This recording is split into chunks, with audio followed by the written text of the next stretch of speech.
Hi, this is James for Pulsar Audio, and this is Pulsar 1178. The 1178 emulates a classic stereo compressor and adds the ability to process in mid-side mode. It features the famous all buttons in mode, plus an additional choice of output saturation flavors. It's also got modern visualization options and some seriously comprehensive sidechain options too. Let's get into the action. Like any compressor, we have a ratio control, and this one repeats a classic choice of settings, including the famous all buttons in mode. Let's set the ratio to 8 for now to start off. Instead of a threshold control, the 1178 workflow is to adjust the input gain. By keeping an eye on the gain reduction scope and meters, we can see when the gain reduction really starts to hit. To compensate for the change in input gain, we can change the output gain control. By watching the input and output meters, we can set the signal so that it's the same level after compression as it was before, making a fair comparison.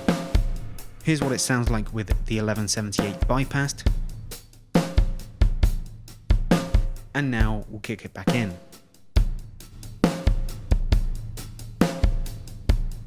If we switch to a higher ratio setting, we may need to play with the input and output gains a little more to fine-tune the compression. It's also possible to move the input and output gain controls together. If you hold Shift while changing one, the other will change to compensate.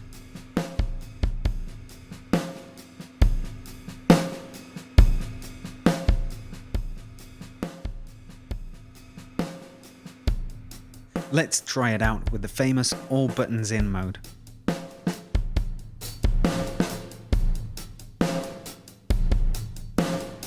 Now the compressor is totally heavy-handed, distorting the signal in a particularly characterful way.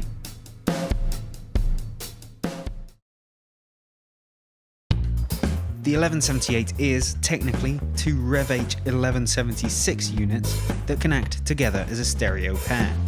For now, moving something to the left channel makes the exact same change on the right channel, and vice versa. Let's have a look at the attack and release timings. The 1178 is a FET-style compressor, which means it's capable of very quick attack times to really clamp down on transients. To get a quicker attack time, you turn the attack dial up higher, not lower. Like the original unit, the attack can get as quick as 20 microseconds, and there are additional look-ahead settings to adapt this, as we'll see later. Increasing the release time by turning the release dial down lower makes the compressor take a longer time to ease off the gain reduction.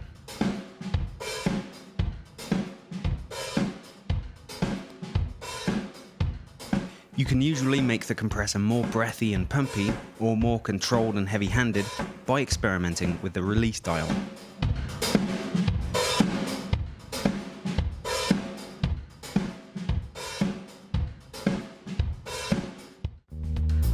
Pulsar 1178 also has a few flavors of saturation to add to the signal output.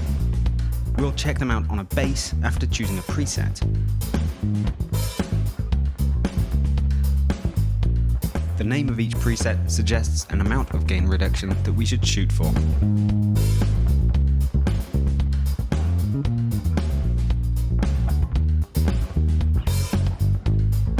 In the saturator panel, just select a type and use the small screw below to increase the effect.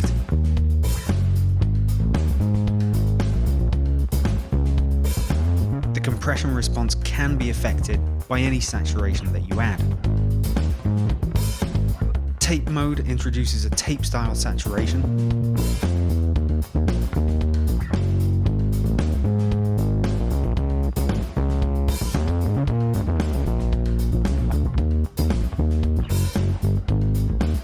Triode emulates a Class A tube amplifier, adding mostly odd harmonics.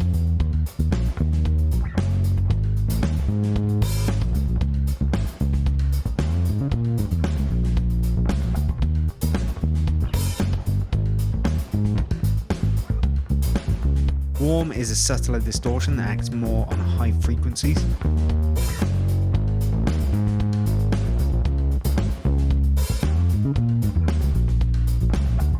clip gives you digital style clipping.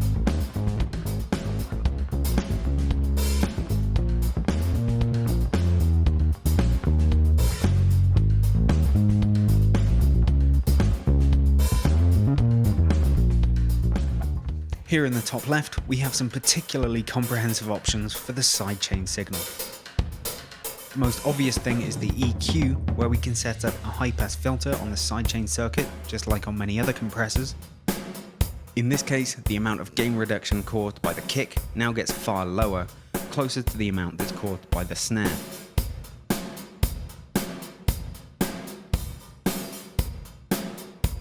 But here, we can also add normal EQ style bands to emphasize or de-emphasize other frequencies. For example, perhaps we want the compressor to react even more to the snare. We can boost the frequencies where the snare is particularly strong to make this happen.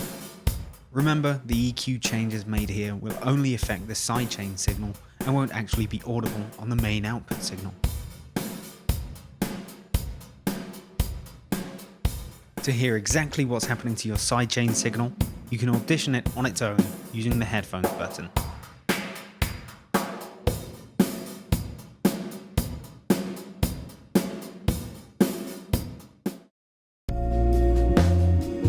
So far we've been using the same settings for both the left and right channel, but by unlinking the two sides, we can make changes to the compression for just one side of the signal at a time.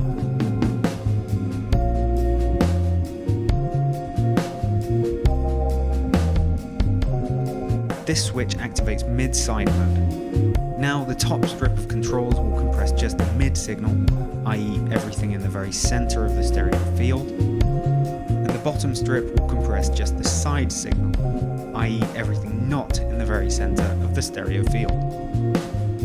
If you're loading up the plugin on a mono channel, you should get this version of the interface, offering only one set of controls for a mono signal. This depends on your DAW though. Whether you're in left, right or mid-side mode, there are three ways to define the gain detection for the two channels. In link mode, both left and right input channels are combined in the detection circuit. You can still set unique compression amounts and timings for each side, but the signal driving them under the hood is the same. You might want to use this for mastering applications to minimize the interaction between the two sides. In unlink mode, each channel is driven by its own detection circuit, compressing the left or mid signal only when it crosses the threshold, and compressing the right or side signal only when it crosses the threshold. You can visualize this on the gain reduction meters by switching them to mid-side mode too, but each channel is compressed according to the other channel's levels. If you're in mid-side mode, this can be useful for bringing the stereo sound down in response to a centrally panned kick or snare.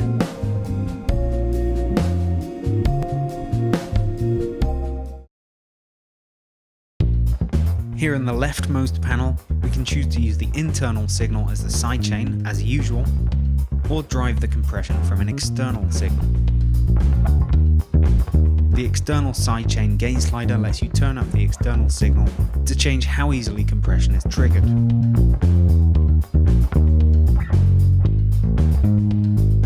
Again, this is inaudible in your output signal, but it will change the compression response.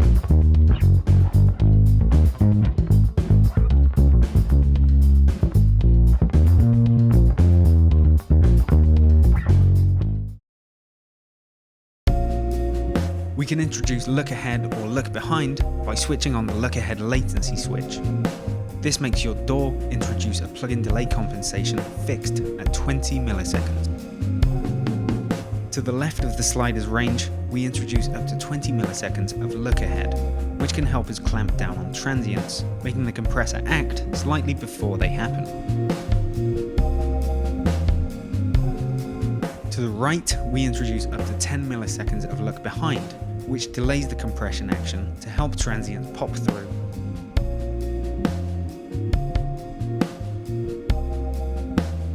You can also activate look behind when the latency is switched off. To download the plugin, find out more, or read the manual, just head to pulsar.audio.